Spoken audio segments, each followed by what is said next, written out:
Content warning. Following consists of oh, a host smokes like a dragon. Possible potty mouth language, although we do the best sure that doesn't happen much.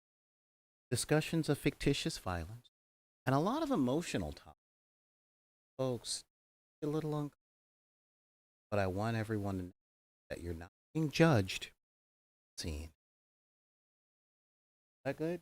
Got the last. Oh yeah, yeah. Your discretion could be advised, but this is still safe for you. You know what? Let's just take it. All right, we got that? Yeah. Let's hope we don't have the music up too loud. Which music? This music.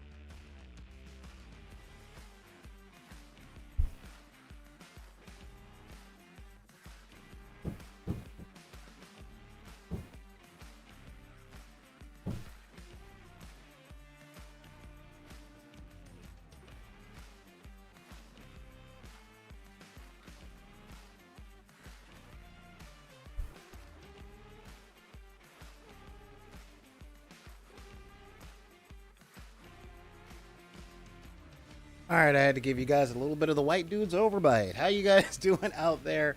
I am Solar Gray, the Cinematic Sorcerer, coming at you from the Wizard's Tower. And welcome to the dark side of the room. This is the show where we talk about games. I mean, board games, miniatures games, painting minis, making terrain, tabletop RPG, and of course, the game of life.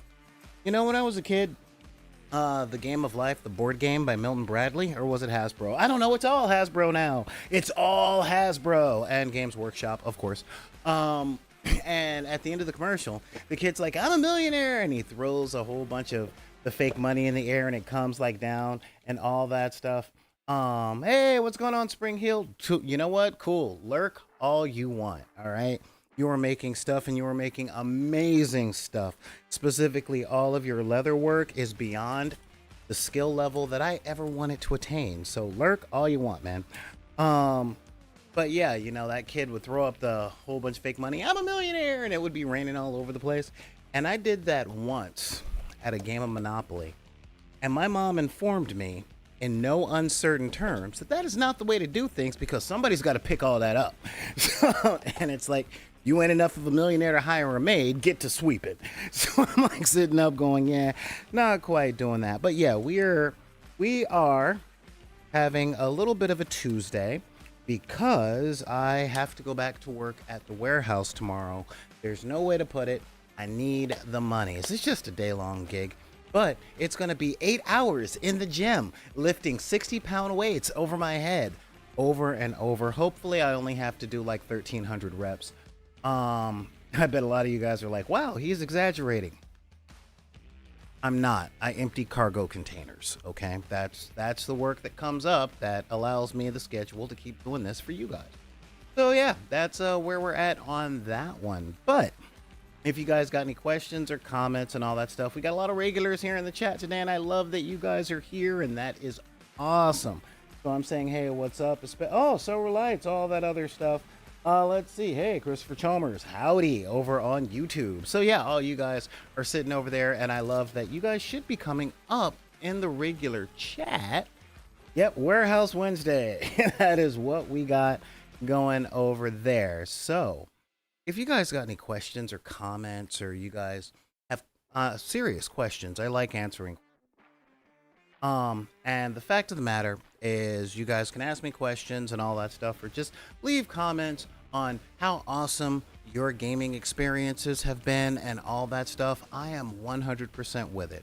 Just send an email to backinthedeck at gmail.com. That's BACKINTHEDECK at gmail.com. You can also hit me up over on Twitter and Instagram, also at Back in the Deck. Just look for that little thing. That's BACKINTHEDECK at gmail.com.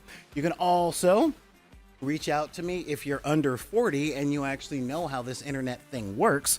You can reach out to me on TikTok at BidPy, BIDPY. And of course, if you're over 40, like me, okay, all right, fine, I'm on the better side of 50. But still, that means you're probably still on Facebook, you know, that wretched hive of scum and villainy, which is perfectly fine. You can totally join the group Deckers on the Book and show what you've been making. Talk about games, get gaming advice from myself and other Deckers, or just be like, you know what? I played this board game and it was fun. Or I played this board game and it sucks. You know, that kind of thing. So yeah, all of that jazz. Just hit us up on all of those places. Also, if you find any value out of what we do, and y'all know I normally don't do this, but yesterday someone bought a t-shirt, and that is awesome. So if you find any value at what we do, well, there's a couple of ways you can show your appreciation. Way number one is by subscribing here on Twitch with your Amazon Prime account. That way, it's free. It doesn't cost you anything, but it lets Twitch know that people are watching and people like what we're doing, so that they're more apt to show us to other people.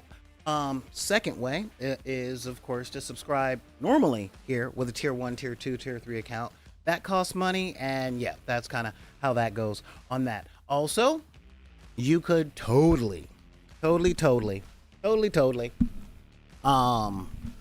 you can totally, subscribe and like on the YouTube channel. Okay, it's the same thing. This isn't just about the money thing, but the Lord of the algorithm hates long form content, and that's all I do because I hate editing. I'm trying to do other stuff, but and if you are doing pretty good and want to help us out in other ways, I just put up the links for a one-time donation via PayPal. You can just click on the link right there in the chat. You can also join our Patreon at as little as $1 a month. Again, every dollar helps keep all the lights on. I literally just spent another $120 on tripods for the Patreon only stuff, and for some of the gameplay videos and the painting instruction tutorials and all that. And of course, we've got merch. Now, I think somebody bought a t-shirt. I too, matter of fact, I'm probably going to do that on the show today. It's about time I bought a Back in the Deck coffee mug, because that is what I do. So yeah, and I don't buy mugs. I don't go out and go, oh yes, mugs, that is my collectible. No. I mean, I drink lots of coffee. Lots. As a matter of fact, the lady at Smart and Final looked over at me as I bought another freaking thing of the 40 pod cup. And she's like, weren't you in here just last week buying coffee? I'm like, I drink a lot of coffee.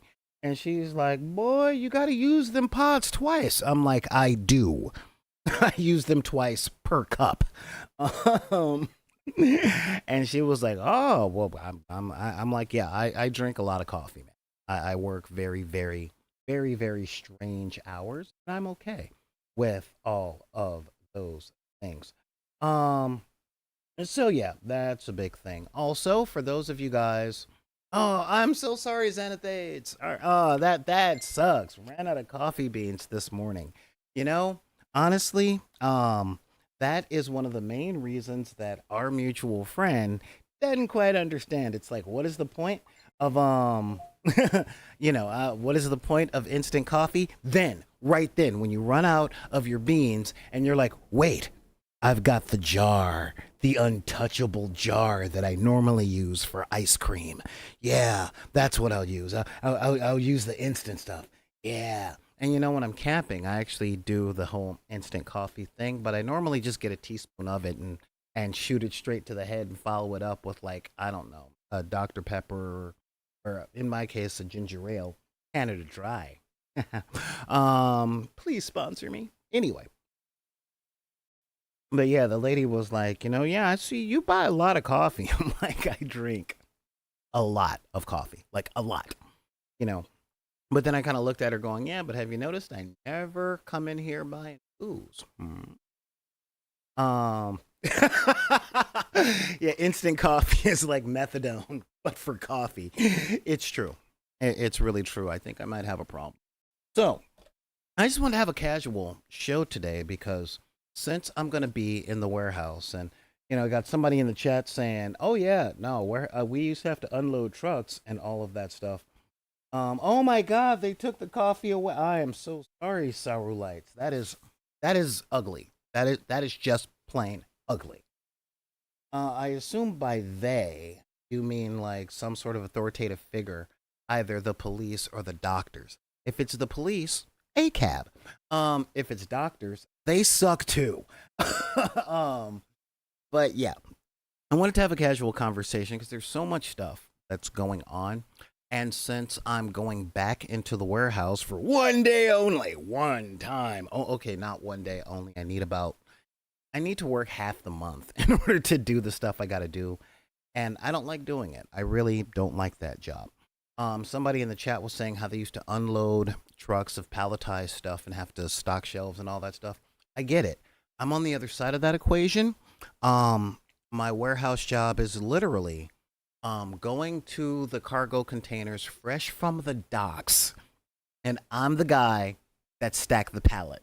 That's my job. I'm the guy because those cargo containers are literally packed with, oh God, about anywhere from 900 to 3,000 boxes, depending on their size and shape. And so I've got to empty out those things tomorrow. I think it's only going to be like two 1,500 unit containers, but it's just me doing it. So yeah, it's we joke at work calling it power cardio because you've got to lift these heavy things as fast as you can, baby. Run free yourself from me fast as you can. I am so old. Anyway, so knowing that I got the call this morning, I'm like, well, I could do the regular show today, but that requires a lot of prep, a lot of mental energy, and all that stuff. So I figure instead of doing the preparation that I normally do, I wanted to just be casual with you guys. Um, because there's so much stuff going on. I hate to say it. I really hate to say it. Okay. Because if you guys like Xanathades and all that stuff, and actually, Xan, Xan or Neon, one of you two, do rock, paper, scissors in chat or something. But I know I've been having sound issues for the past couple of days, and I don't feel like doing male dominated ASMR. That's right. I can't talk on the mic like this all the time because it's got electricity. And although I'm not being shocked right now, I'm afraid the day may come where I'll be saying an important point and I'll get a shock on my lip and y'all will laugh and I will hurt. And that will probably be the video that goes viral because we live in the world of America's Funniest Home Videos. Now, and so yeah. Hey, thanks, Vine Construct, lurking from work. Lurk working. That's cool. It's actually funny, you guys that are lurking, because you're at work. Most of you guys, I'm guessing, you're on the West Coast, because it is 3:30 p.m. now, which means if you're still at work, that means you must be west of Texas or you work nights. One of those two. But I want to give a shout out to some of the people that are here, like Grey Ghost 82, Glenn Couch, is Nickable. Hey, Mix Moves Alive. Thank you for being here today. Vision Vendor, you get that work done. Spring Heeled Studios, you know I love you. But like I said, as I was saying, I know I've had a lot of sound stuff happening. So Xanathades or Neon, whichever one you guys can, if my sound starts messing up, inform me in the chat. But just one of you. Okay, because you guys are my diehards. And with that being said, just let me just trust that those two will be on it, so nobody else has to tell me if my sound is going in or out or all that other stuff, because they're on it. They're the ones watching all that other stuff. So yeah. So as I said, as much as I hate to do it, y'all diehards, all right, know that I hate the business practices of Games Workshop. Okay? Yeah, I mean, seriously. I despise that company. I like their stuff. I like what they make, but I don't like what they do. Um, and this started way back in 2003 when I was told by a game store manager, right after I got the job, I'm like, there's not a whole lot of Games Workshop stuff on the shelves. Like, there's not a whole lot of Warhammer and stuff. And they informed me that, like, yeah, no, what they do is they push back, they keep pushing the goalpost back, making you buy more and more from the company. And if you do that for like 2 or 3 years, then they'll set up shop less than a mile from and take that whole Games Workshop um community that you built. So essentially they take over your store with their products, um and they let you build their customer base, and then they come in and take that customer base. But while the Games Workshop customer base is your major one, you don't really have time to pour into Magic the Gathering or RPGs or board games and stuff like that. So they set up and you're out of business. And I'm like, that's diabolical. And the more that I've learned about the stuff they do with not paying their artists, and the constant nuking of 3D printer art trade places. Like, I get if you want to protect your IP. I really do. I get that. People should not be making money off of your work. But here in the United States, there's a 10% thing. Yeah, seriously. Here there's like a 10 to 20% difference, and I designed this that was inspired by, but they're like, nope, nope, nope. But then this is the same company that tried to copyright a phrase that had hit popular literature 60 years before they had actually formed as a company. So what you gonna do? But that being said, I am fighting really hard to not get swallowed up by the hype. Yep, Space Marines. I'm fighting really hard not to get swallowed up in the hype of Warhammer 10th edition. Um like, seriously speaking, I watch a lot of battle reports. I do. And I watch some of the best ones out there, like Play on Tabletop and Tabletop Tactics. Not as much mini wargaming anymore, but also Guerrilla Miniatures. Like, I've been watching a lot of those guys since I got back into Hero Clicks like 9 years ago.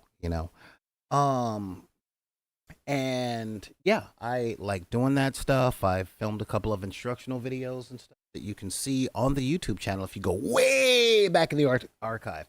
I'm like way back, Morty. I need you to get that seed and go way back. And you'll see I did some instructional videos. The production value was I can do better now if I had the time to do it. But um but with that, it's hard to watch a battle report of a game that you don't know. Okay. Um, it's really about you can't watch a battle report unless you know what you're looking at. Okay. I've been trying to watch battle reports for Necromunda, but I don't know how to play Necromunda. But I do like the terrain.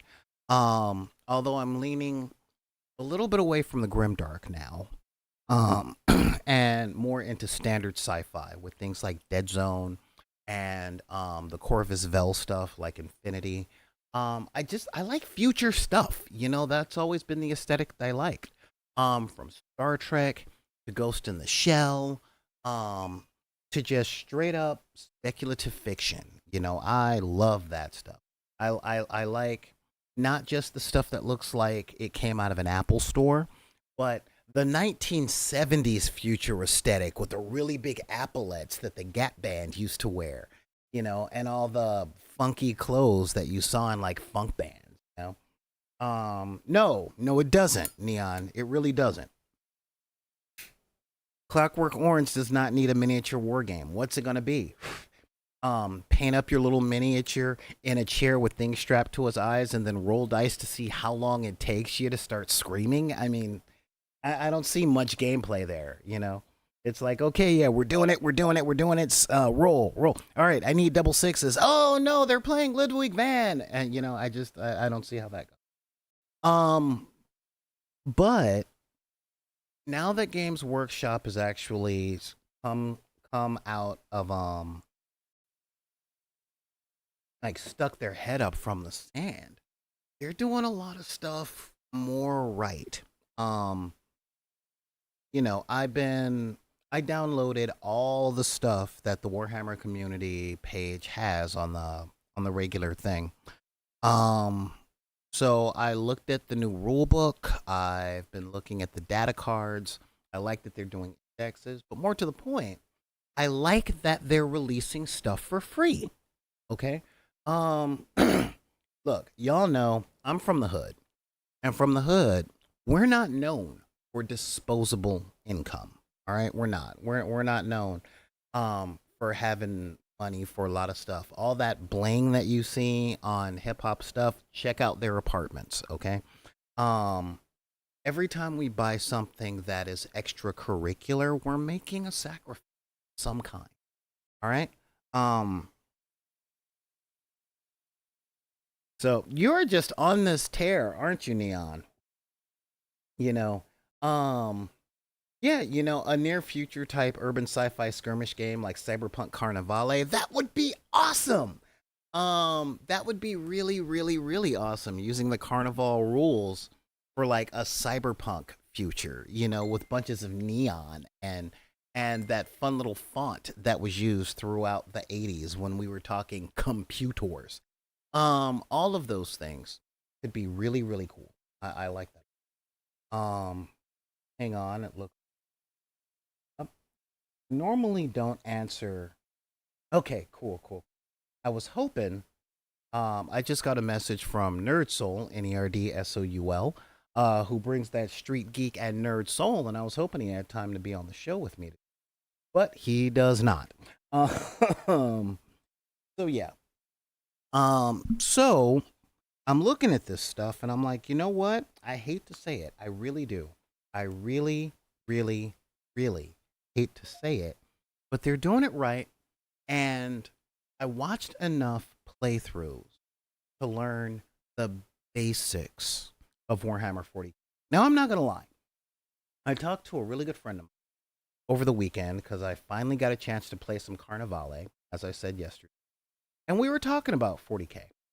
And it's interesting because I'm like, okay, I played War Machine for 16 years and I'm used to the I go, you go mechanic, but I have been spoiled with alternate activations. I mean, real talk. Like the whole you move your whole team and then I play with whatever I have left was what I got used to. But even in my days of War Machine and clicks, um I was like, it would be a lot cooler if just kind of saying if you could move a character and I can move a character, because I would like some time to react to the stuff that you're doing. Um, and unfortunately, yeah, that wasn't having it. Like that wasn't it, bro. That really wasn't it. Um, so I get it. I understand it. Um, and yeah, so when I'm sitting up looking at this stuff, I'm like, yeah, I get what they do. I get how they want to do it. I just excuse me. Yeah, I'm not really down for that kind of play style. I go, you go aesthetic. Um, and the other thing I couldn't take about Warhammer is when I watch these playthroughs, I see people going, "All right, I'm gonna do this," and I hit on this, and I hit on this, and I hit on that, and I'm like, "How do you determine that?" And I finally look through it, and I'm like, "Oh, that's really complicated." Like the gameplay mechanics themselves, it's like it's very complicated. I'm like, wait, so if the strength to toughness ratio is this, then you need a 2, but if it's this you need a 3, but if it's this you need a 4, and if it's double that you need a oh god, I don't know. I'm just like, can I just have a number to roll? Like, all right, I succeed here, yay, I succeeded. How about here? Yay, I succeed. And then I realize that is how most of the miniatures game that I've learned past Warhammer and past Hero Clicks and War Machine. Like that's the new style. And I like it. I like it. I like it. I like it. Um, yeah, let's see, Neon. That's why I prefer Star Wars RPG Activate TNT. There is a queue, but initiative just determines team slots. I get that. I talk to a lot of people about gaming on the daily. Now, most of my friends are grognards in one way or another. Like, "Brr, I spent 10 years learning this way and I don't want to learn another way, even if it is simpler. I put in the time. You know, and I'm just kind of going, yeah, but my time isn't wasted. My time isn't wasted at all. I just learned a different way. Um, so yeah, that's really one of the big things. I'm like, hey, cool, we learned a different way. That's fun. I mean, real talk. My favorite initiative or my favorite way to do turn sequences actually comes out of the DC miniatures game from Night Models.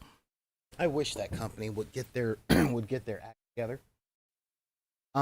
Because the way that they do it, and I really like it, is you put a bunch of counters in a bag. Okay. I think it's like one counter per figure that you have. All right, and I really like that. And at the beginning of each round, okay, you reach into the bag and you pull out a counter at random. Sometimes it's one of yours, sometimes it's one of them. And as you pull out the counters, you take that counter out of the bag. And I'm like, that is awesome. Christopher Chalmers. Let's see. Oh my God, he's like raised his hands like, excuse me, pardon me, pardon me. Let's see. I is to Groknar. No, you are not Groknar, okay? Because you are willing to learn games that you haven't played before, and that is awesome. Now, Groknar reluctantly learns a new game and spends their time complaining about how the new thing they learn is different from the old thing that they knew. Okay, so think about it like the grandpa, like the ethnic grandpa that doesn't like food outside of the kind he grew up with. You know, um, the let's say the American grandpa that's like that's not how you barbecue this way. It's like, yeah, grandpa, that's how they do it in Kansas City. I like the way they do it in Texas today. Ah, well, that's a Groknar, you know. Grognars are the people that are like, I spent too much time learning Dungeons and Dragons second edition. What is this third edition stuff? What are these feats? Well, my character has feats. My character's a barbarian. They have two feats. That's what I got. And then fourth edition came along, which was a game. And fifth edition came along, and they're like, wait a minute, I don't need to work the per skill regimen. This is just too simple. The GM's got to do too much. That's what I mean. you know, so you not too Groknar. You're just too far away. Way too far away. Mm. And unfortunately, what's my Thaco? Exactly. That's the whole thing. And so yeah, so there's a lot of games out there with a lot of different game mechanics. And people look at me going, what kind of outer space computer brain do you have? You play 8 different games. Oh my God. And I'm like, yeah, how many songs do you know? how many words do you know? We can learn a lot of stuff, guys. I've got a lot of friends overseas on continental Europe, and they speak so many languages. And we're like, no, mankind was not created. It ain't D&D unless it's first edition. Now, are you talking chainmail? Or are you talking like back then where you rolled up your character at random and that determined what character class and stuff you got, and you just played with what you had, or you spent an entire weekend rolling until you got what you wanted? Like, is that the game? Who knows? But so I looked at the game mechanics for Warhammer 10th edition because they're free. And as I was saying earlier, I'm from the hood, man. I'm from the hood. And I don't care how many places I've lived, I'm still from the hood. And what does that mean? That means when I have a little disposable income, I stress over what it is I want to buy. Um, yeah, exactly, Xenothates. That's the way it was, and we liked it. We liked climbing over mountains to get to school so that our principal could spank us on the butt with cricket bats when we misbehaved. That was education. I can say that. I can tell you. Um, so I'm noticing a lot of gaming companies, not just one page rules, but we're talking tabletop combat, Corvus Bell, um, I gotta say, what used to be Atomic Mass, and now I forgot who puts out Crisis Protocol. Along with other companies like Osprey is huge on this. Of take a look at the rules, play the game with what you got. If you like it, buy the book, buy our supplement materials. Y'all know I love me some Osprey games. Okay, I love the tyranny of the D20, where everything is a threat, and I've never seen a playthrough, excuse me, where the person playing actually won the encounter. I love that kind. Hmm. Um, let's see here. Yep, saw a dude with a Thaco license. Wow, wow, Thaco license. I might get a Thaco license plate one of these days, so when I'm pulled over, the cop doesn't know how to write the ticket. If you know, you know. And we got Nerdso. What's going on? Hashtag play what you have. I'm with it, man. Um, so y'all know I love loads of different games. I love different skins. I'm not like a mechanic snob. I have a lot of my old Groknar friends are like, I would play that one page rules game with you, but it looks too simple. And no lie, no lie. I think it was 3 months ago. One of my main Groknar friends, um, literally, he moved out of state. I can't see him very much anymore, and I do miss him. I miss him because he's a great guy, and he was one of my favorite people to spend time with. He was actually the one that introduced me to Wylock's Armory, and bro, without Bill, I don't know where this channel would be. Seriously. So major shout outs to the Nomad Cuban. Um, but he called me up saying, I finally tried that Grimdark Future, and you were right. I wish I'd listened to you 2 years ago. I'm like, I wish I had too.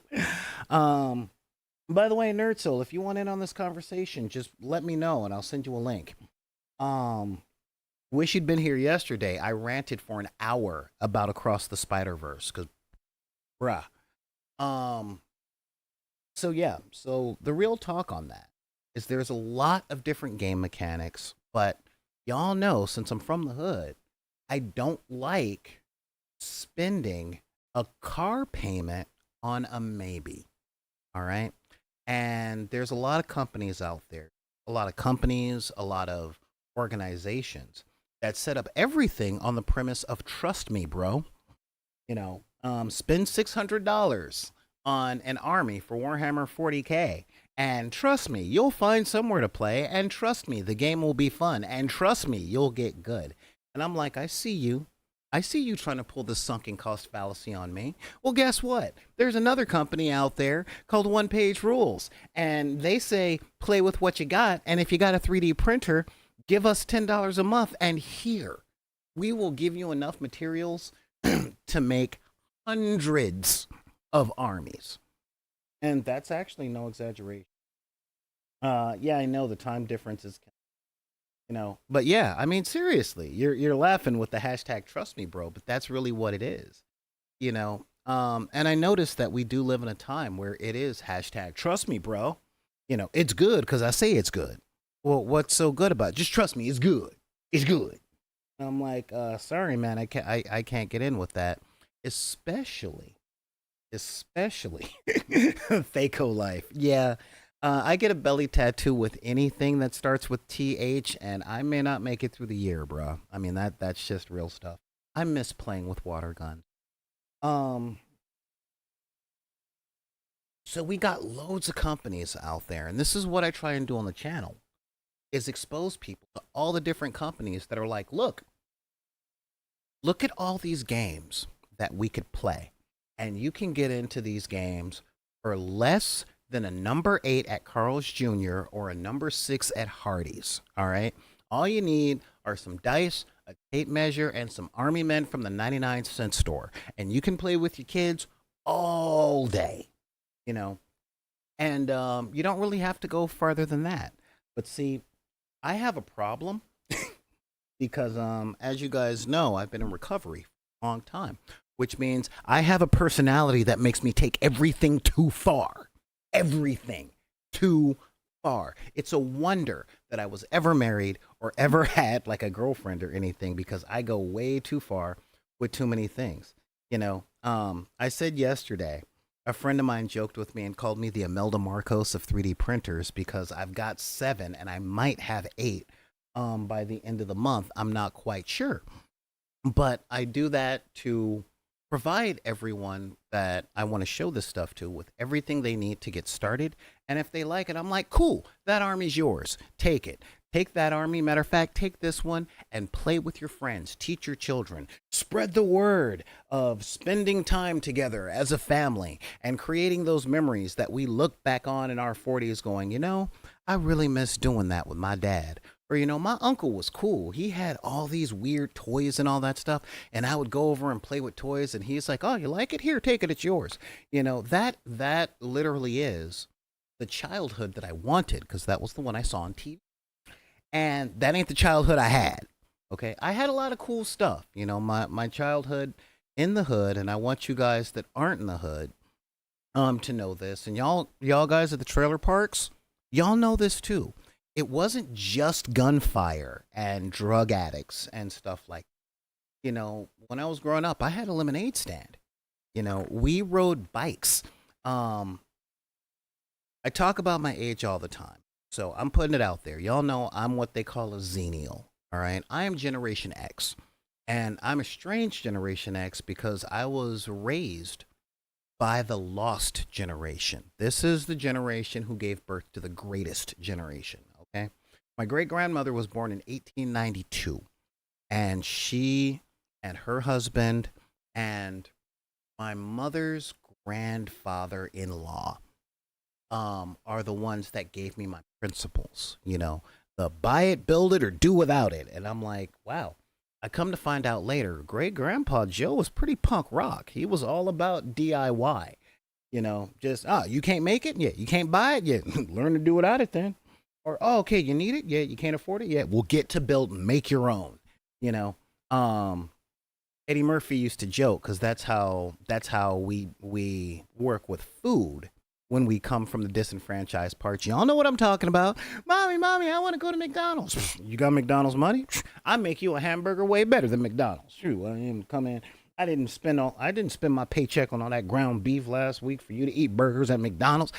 So yeah, I mean that's a real thing, But as much as I rode bikes and played pretend and climbed trees and do all that stuff, I did grow up with Saturday morning and after school cartoons that were long commercials for robots that turned into other robots and play sets and stuff like that. I'm like, oh my God, mommy, can I please have the little articulated doll of the dude that has no human proportions who's named after 2 ways to say a male? Come on, I want the He-Man figure. Can I have He-Man? I know nobody can possibly have an upper body that big and a waist that little, but still, it's cool because He-Man and that stuff. Actually, I'm cool with He-Man, but can I have an Orko? I just want Orko. I want the little floaty guy and all that stuff. My mom's like, you got Orko money? And I'm like, well, you could spend some of your Caribbean cruise money or some of your shoe money on an Orko and slap. That was my childhood. And y'all know what I'm talking about. Anybody who grew up in a house where you said something under your breath and it was commented with, "What'd you say?" And you're like, "Nothing." Yeah, okay. That was what it was like growing up in the 80s. But I do understand millennials, that's the xennial, because I was there when the internet came up and when child rearing changed, okay? I am the last of the feral children. You know, the ones who were told to go outside as soon as we got home and did our homework. It's like, you do your homework? Yeah, I did my homework. Good, get out. What do you mean get out? Yeah, get out of the house. Go play. Go away from me. Be back for the street lights come on, but just go away. I just got home from work. I don't want to deal with you. You know, hashtag trust me, bruh. You want to be outside. You know, so yeah, exactly. Oh man, Xanathage. Yeah, seriously, man. No, real talk. No, you got Miracle Whip, okay? Because yeah, that's that vinegar that you're talking about. I love that. You know, but yeah. So so nowadays when I have a little bit of disposable income, and by disposable income I mean, do I not smoke or eat to buy the new tripods that I need? Do I have money that I can sacrifice one thing to buy something? So when companies like Games Workshop comes along, well, it only costs $600 to build an army. And don't worry, by the time you come up with that money, we'll have changed the rules so that your army will either suck or be illegal. I'm like, yeah. And don't get me wrong, I see you, all right? I am seriously salty at y'all for selling those Cadian combat patrols in ninth edition and then making them illegal to play in the tournaments that y'all push all the time in 10th edition. I mean, seriously. Um, yeah, so that's a real thing. That's a really real thing, you know? Um, so when I see companies like Osprey Games with Gaslands, oh my God, I love me some Gaslands, you know?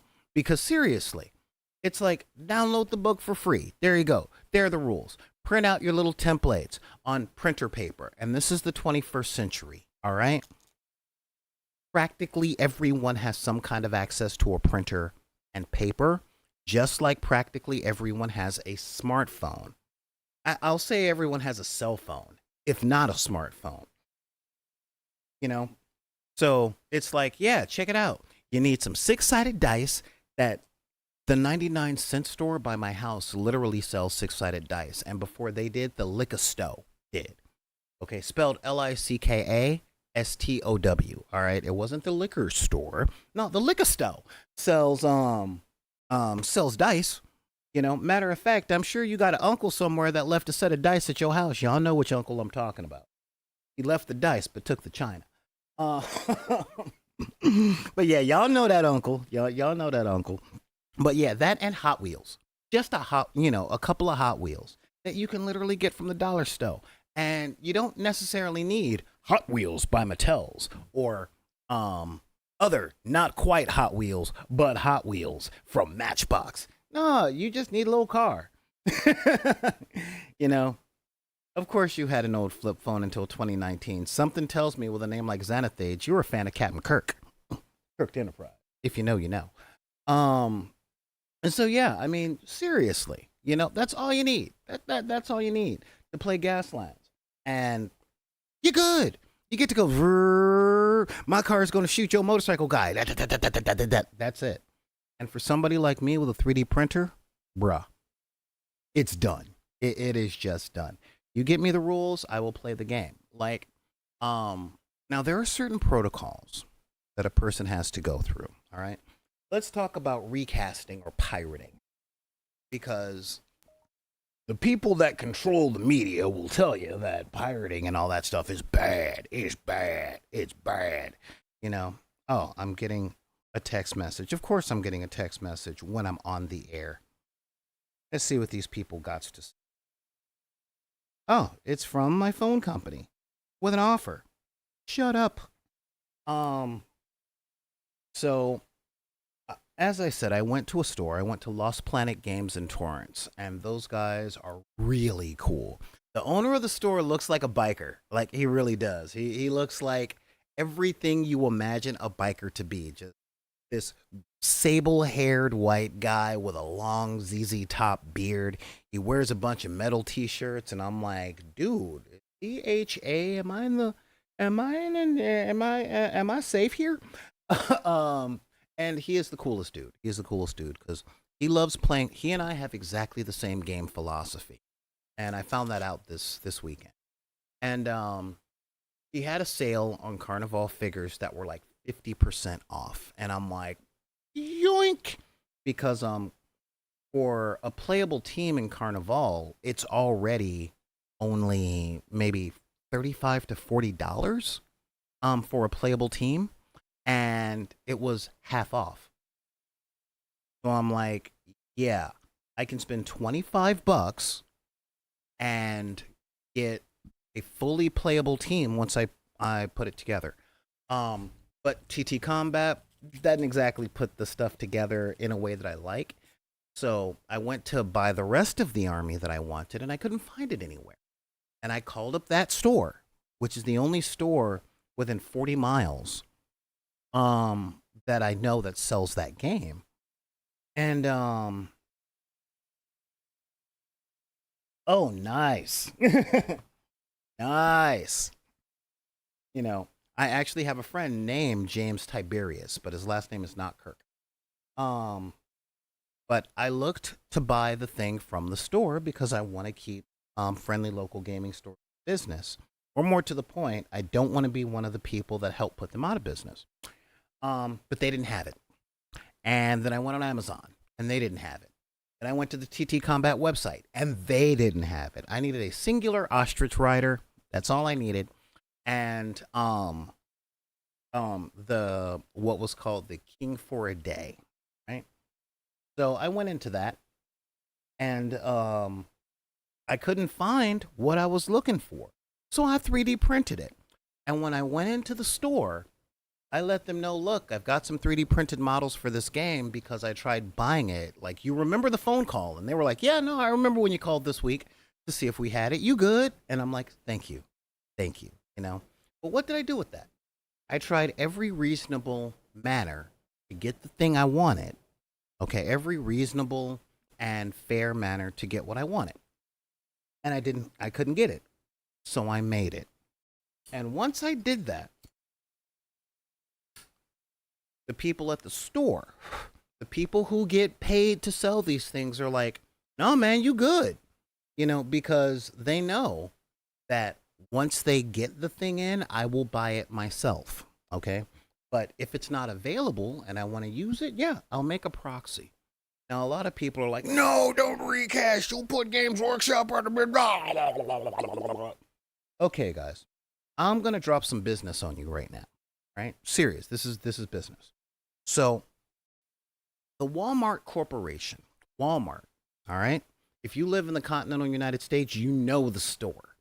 Okay? This is the store that moves in and closes down pretty much every single small grocery store or general store, like hardware stores and stuff like that. These guys, the Leviathan of the company, known as Walmart, has a 3% profit margin annually. They average somewhere between 3 to 5% profit. Okay. Home Depot, the big box store, averages somewhere between 2 to 4%. The Kroger Corporation, okay, if you're watching from anywhere in America, you know Kroger. They own Ralph's. They own Pavilions.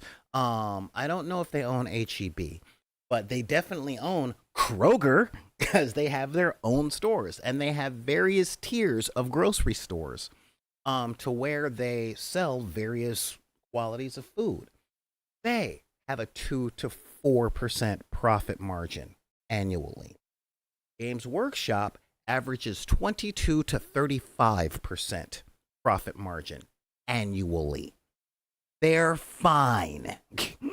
you know, it's like I tell people, yeah, you know what? I want a copy of your Kanye CD because, I'm not buying another copy of College Dropout, and he's all right.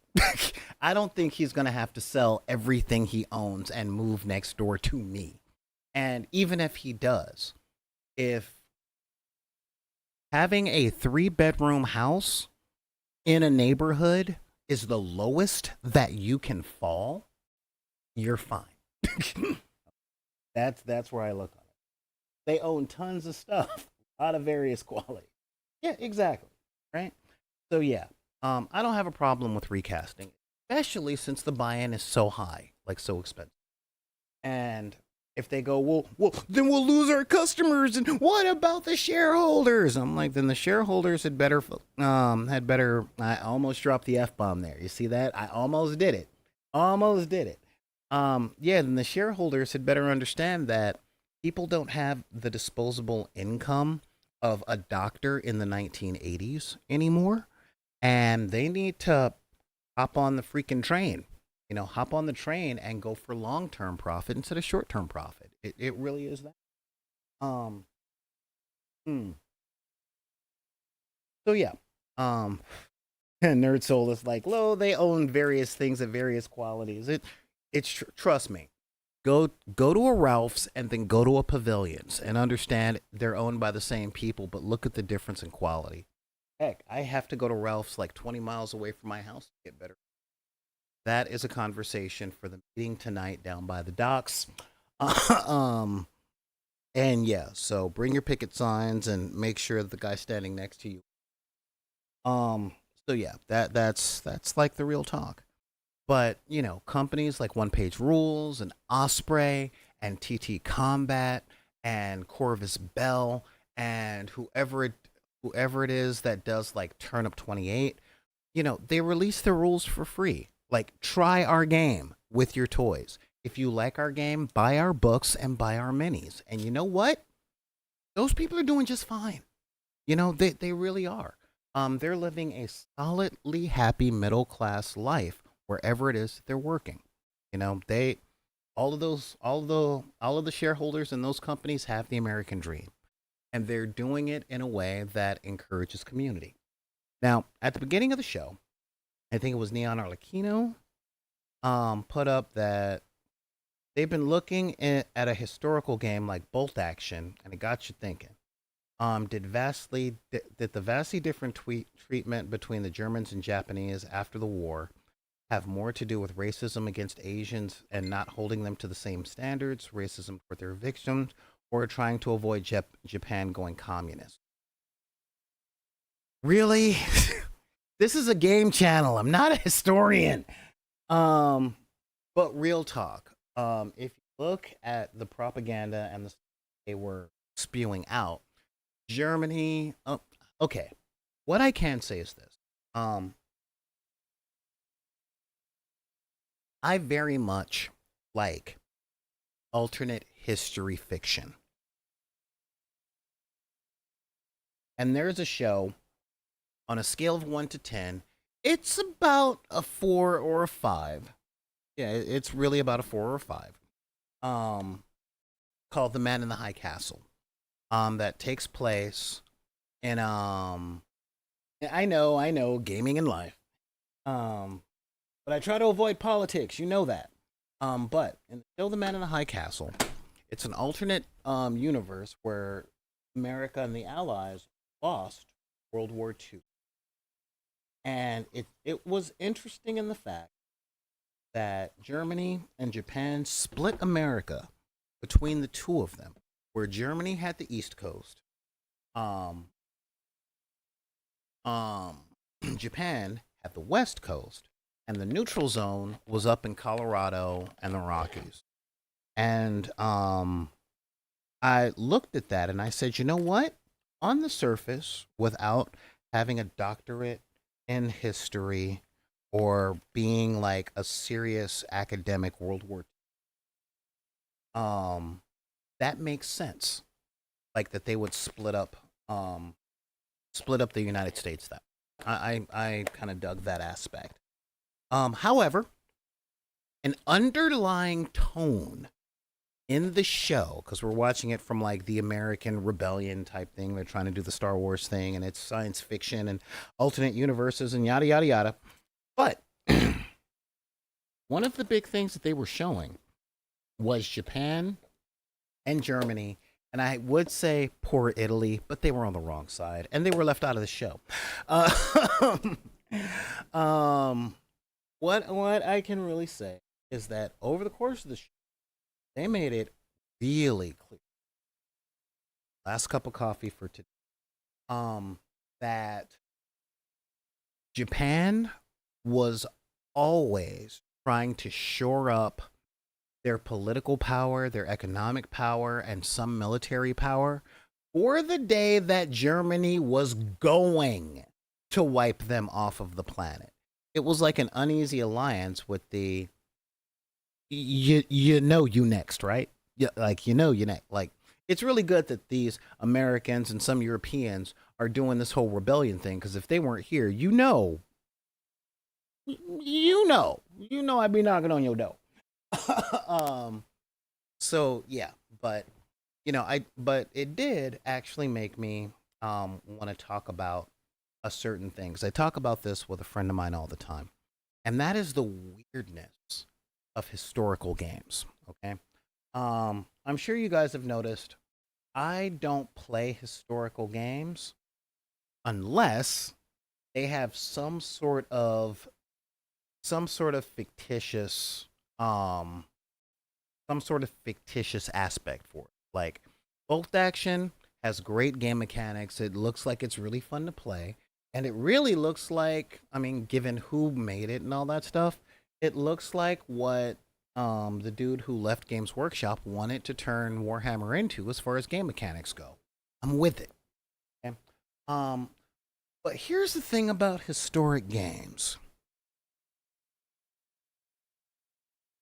There are two questions that you gotta ask. Hmm. Um. Yeah. Exactly. M10. Exactly. There's two questions you gotta ask. Question one. Um. Well, three questions really. God, I feel like Rick Grimes. One. Who plays the historical bad guys? That's the question. Like, if you're playing a World War II reenactment game, or you play like if you play any game around World War One and World War II, where there were clear cut good guys and bad guys. Okay, we're not talking like Vietnam because there's a whole bunch of stuff having to do with like financial powers and CIA interference and the Cold War, and we'll talk about that tonight at the meeting down by the docks. But if you're playing a game like um um Bolt Action, who plays Germany? Who plays Germany? Question one: who plays the other N word? Two: do they want to? And three: why? Okay, those are the questions that I gotta ask. Now, in a game like Conflict 47, which is the sci-fi version of Bolt Action, well, you can play Germany. You can play Japan. You can also play Russia. You can play the United States. Um, let's see. Info. Wait a second. What was that? I'm on the BitP Discord. Please private message me info on that. Info on what? I'm not quite sure what you're asking me. Um. Yeah. In Conflict 47, it is bolt action, but they add the sci-fi stuff to it. Okay? They really add the sci-fi thing to it. The sci-fi thing of like, well, there are there is Germany, there's Japan, but there's also diesel powered robots that stomp through the battlefield and stuff like that. Um so yeah, that's okay, M10, that's a discussion for the Discord and please provide receipts. um yeah. So why would the people play Germany? Cuz that's a cool looking robot and that's a cool looking tank. Why would people play Japan? Cuz that's a cool looking robot. And I can deal with that. Okay? I can deal with that. So yeah, that's why I'm kind of, but when it comes to other historical games, there's a great sketch from not that Mitchell and Webb look, but I think it's Mitchell and Webb Peep Show, where one of the dudes is doing this whole World War II interaction thing, and he's on the side of the Germans, and he's talking to a dude. Okay, he's talking to a dude. I'll let you know that this has happened to me before. And the dude is like in character, and he's talking about a bunch of stuff as though he were a member of the German army. And he's like, no, what? Huh? What was this? And the guy's like, oh, no, I'm in character. And then he says a few other things. And then he starts talking about the same stuff that a German soldier at the time would talk about. But he's talking about England, where the show is set, and the people who are in England. And he's like, oh, great. The first friend I make, and he's actually a real Nazi and all. And I'm like, yeah, I definitely get that. Because I'm not gonna lie, y'all know I spend a lot of time in in spaces that have very little pigmentation. Or should I say, spaces run by the American descendants of various Europe. And a lot of those people talk to me in the am I right kind of way to test whether or not I'm down with their cause or to get me arrested for hitting them in the mouth with a brick. Um, yeah, that is one of the ways that you can do that if you're determined to play that game, Neon. I'm a big fan of the blind draw. Like, okay, so we're playing this game, and somebody's the light side, somebody's the dark side, and make no mistake, guys. Um, I study grimdark stuff. In grimdark, there is no good guy. Matter of fact, I've been studying a whole lot of lore, and I'm kind of anti-Imperium right now because of the fiction around the Beastmen and how that's coded.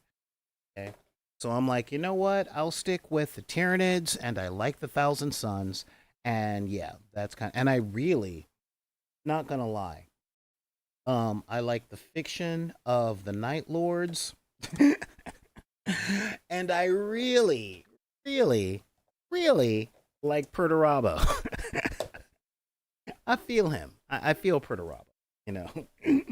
Even up to and including the, oh, screw you, Dad. You don't understand. You don't understand me, Dad. You don't know what I've done. No, I have not gotten into how romantic the Drew Carries are. I just like the show.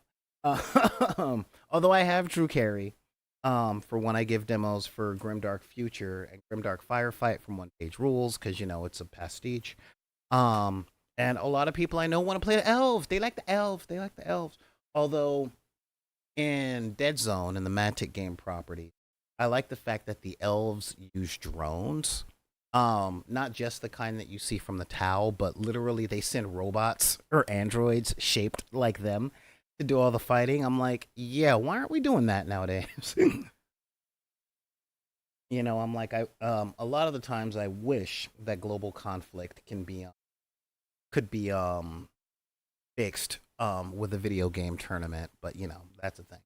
But but you know, and in Star Wars, yeah, a couple of friends of mine really want me to learn Star Wars Shatterpoint, which I might. And they wanted me to play Star Wars Legion for the longest time. And one of my friends who knows me very well is like, dude, I've got an Imperial Force for you. I got the Empire, and I'm like, yeah. um, you know, hey, again, Neon meeting tonight down by the docks. Rowdy's bringing trench coats. You know, so yeah, that is like a real thing. You know, so I get the catharsis of playing the bad guy, but when it comes to the historical stuff, it can get a little sensitive, and it's important for us as gamers, okay, especially such a diverse group of gamers, really get that. A really close friend of mine was the son of my mentor from college. Okay, now my college mentor is an anthropological expert on indigenous people, specifically focusing on the Southwest, on what was Mexico before the Spanish American War. Okay, or before the Mexican American War. So when I brought out Wild West Exodus, he took a look at how they wrote the native people as the noble savage archetype, and he didn't want to play. And I'm like, okay, I get that. Okay, I definitely get that. Um, because I've been so offended at that, not at not at the act itself, but at the level of carelessness that the writers did. Okay, just that level of carelessness. Um, because it's very much one of those things. Looking the way I do, if somebody presented me with an RPG that was a bunch of people in my neighborhood trying to go to the bodega to get butter for a Big Mama's grits, I wouldn't be playing that RPG. Even if it was written by people that look like me, I would be like, nah, bruh. Nah, can I just like slay a dragon somewhere? I ain't trying to be like that. I ain't trying to do that type of thing. Nor am I trying to push that image, you know? So it's very much a thing like, I mean, I can mess around with Warhammer 40K because all of them are bad guys and everybody gets lanced. Everybody gets a poke at. So I'm with that. I can't do Imperium because of what I said about excuse me. Um mm, I believe it's Luthien that you're talking about, Neon. Yeah, it's either Luthien or Arbiter, not Arbiter, Luthien, the Remembrancer, or one other. But yeah, the Lord Attenborough voiceover. I actually want to give a major shout out to a newer channel out there, and they are killing it right now on YouTube, um, YouTube, and Patreon called Isander and Coda. They've been doing Warhammer lore, and they are very cool. Hanging out with them or watching their things are a lot like being here hanging out with me, except there's two of them. And they've been doing the 40K lore and the Dune lore. Their stuff comes out on Saturdays. Yeah, go definitely check them out. Their production value is very low, and it literally is just two friends talking about stuff, or really one friend telling his other friend about all this other about all the 40K stuff. Dune, as in I must not fear, fears the mind killer, fears little death that leads to slowly oblivion. I must use my fear. I must let it flow over, under, around, and through me. And when the fear flows, then I will remain. I'm talking Dune, okay? They started with the Butlerian Rebellion and all that stuff. So yeah, I'm that whole thing. Um, so major shout outs to those guys. I really like their stuff. And when I think last Saturday's video was about the Tau, and I like the way that they present stuff. They're very cool. Um, and yeah, it's a really cool thing. So shout outs to them. Um, and of course, they're real, and they don't talk about game mechanics and stuff. They're literally just looking at the lore. So I kind of dig that stuff. They're young, but I got to give my flowers to my Generation Z people. So there you go, have your flowers. But it's been about an hour, and I got some cleaning and stuff I got to do. So I want to say thank you guys for tuning in. Thank you guys for hanging out. The folks over on YouTube, like Saru Lights, Christopher Chalmers, No One Nobody. Yeah, I see you waving. Thank you. Um, and all of you people participating and lurking. Thank you. It's actually funny when I put out the announcement today. I literally put down a call to action, and that looks like it worked pretty well. So I really dig that. Oh, what? Well, why are you crying? Why are you crying, M10? Come on. Oh, you're welcome, Neon. You actually posed a question. Of course, it would be really cool if you put down a little thing, a little invitation to the Discord, if you will. That would be kind of cool. Um, but yeah, so that is. Oh, thank you. Very yeah. There you go. And you guys are over on the Discord, seriously holding it down, and I appreciate that a lot. Yeah, sharing is caring. That's Oh my God, he provided receipts. That is awesome. And that is why I love my watchers on this channel. You guys are, yeah, yeah, exactly. Exactly. Yeah. The thing that Eldar called humans. And, you know, I'm not going to lie. When I first got into 40K lore, I, I dig things that are forces of nature, and I love monsters. Okay, so the Tyranids were a natural draw for me. Um, I like I may put together a Nidzilla army. um, mm, I just don't understand emotes, man. I'm 46 years old. I don't know this whole internet emote language thing. Another friend of mine doesn't do abbreviations. I mean, we have limitations. I remember a world before America Online, where people say, go outside and touch grass, where it was go outside and don't come back in the house. Don't come back in the house. Or if you come back in the house one more time, you ain't going out, and I'm like, no, don't leave it. Because I got bars on the windows and stuff because of where I live and when we bought the house. So it's like, yeah, look at all the bars on the windows and all that stuff. So I didn't want to be behind bars as a child. That's just, you know, I'm working through a few things. I have therapists. Anyway, but I want to thank you guys for showing up. All of you guys, all of you guys out there. Hey, Kenneth Hart. Thank you for tuning in. And seriously, we're here Monday through Friday at 3 p.m. Pacific Standard Time. Send out the notice to your friends. Like, seriously, send out the notice to your friends. Let them know to just tune in. Matter of fact, just open up a tab and put it on mute. Just open up a tab and put it on mute. All right, just help me out here with all that stuff. Like the channel, subscribe. Y'all don't have to spend no money. Just what'll it hurt? I don't think this one Twitch channel or one YouTube channel is gonna screw up your whole cultivated algorithm. All right, but who knows? I don't know. I look at one or two things and I'm like, hey, you want to see this interview? No, I don't. No, I don't. Just don't recommend that again. But it's a couple of clicks, guys. I'm not asking anybody to shovel gravel or to empty cargo containers or to do landscaping. Just open up a tab and put it on mute. Help a brother out. Especially those of you guys out there that know me in real life, I really appreciate it. Because y'all know I will help you move bodies. I just need you to open up a tab on your computer. And if you hear something that you like or you hear something that you don't like and you want to be like, dude, you are so full of crap, do it in the comments. That is super awesome. Because I don't think I'm right about everything.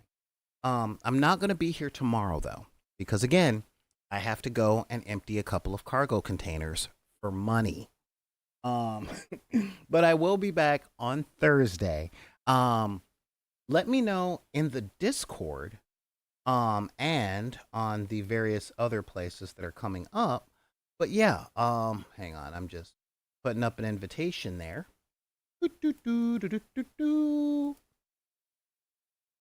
On if y'all want me to try another another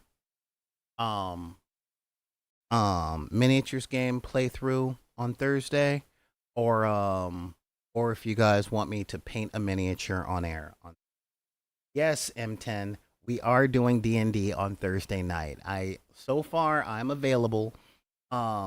Unless I get a call that says I need you in this place for money, I'll be here. I'm like this in the middle of the month every month just to make sure that I'm not scrambling at the end of the month. Y'all know how it is. All right? Most people are like, middle of the month check, I can blow this on stuff. And I'm like, oh, it's the middle of the month. I got to get started to get ahead of next month. So, yeah, that kind of thing. But y'all got any questions or anything on that one? Like I said, hit me up. And let me know. Let me know if y'all want to see me try and do another miniatures game or board game playthrough on Thursday, or if you guys just want me to paint a miniature on Thursday. I might be able to do one or two of the things. But in the meantime, you can let me know on the Discord, which I put up an invitation to right there in the chat, and I'm sure Neon will put up another one.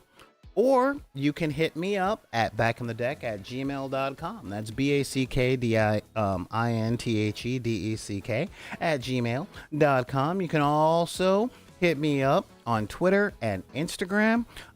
Reach out to me on TikTok. Or if you are like me and in your late 40s. See what I mean? I'm getting tired because I'm getting all that word salad. My mouth is like blah, blah, blah, blah, blah, blah, blah. Oh, you're not being annoying at all, Intem. You're not being annoying at all. Especially after the last session, I am so looking forward to seeing if my character will survive the time police. But, yeah, cool. Very cool. Yeah, and you guys can always hit me up on any of the addresses that you see on screen. Hey, Focus 941. Exactly. Late 40s. So I know you on Facebook, so you can reach out and all that stuff. But yeah, thank you guys for just hanging out with me, talking about some games. And again, if y'all got any questions, like what games do you think I'd like? I'd like to get into a new game, but I only have this much money to spend. I am here, y'all. I literally go through all that stuff and check out the stuff so folks don't have to. One of our deckers sent me some art, and I'm like, you know what? You could totally make your own mini on Hero Forge for this because it's not that complicated. Here are other resources. Hey, thank you. Oh my God. There we go. Focus 941. Thank you so hard. All right. That is some really cool stuff. I got a new subscriber. This is great. Thank you. But yeah, seriously. Feel free because I don't like scenes. I like communities. But we can't be a community unless we commune. So hit me up. What game do you think I will like?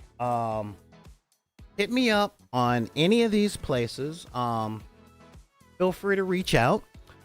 Hit me up in like private messaging or something like that. Shoot me a DM and we'll talk and we will find a game that is good for you. All right? That is what we can do. But in the meantime, if somebody tells you that you can't like what you like because of the circumstances of your birth, be it race, religion, creed, gender identity, sexual orientation, your disability, or your budget,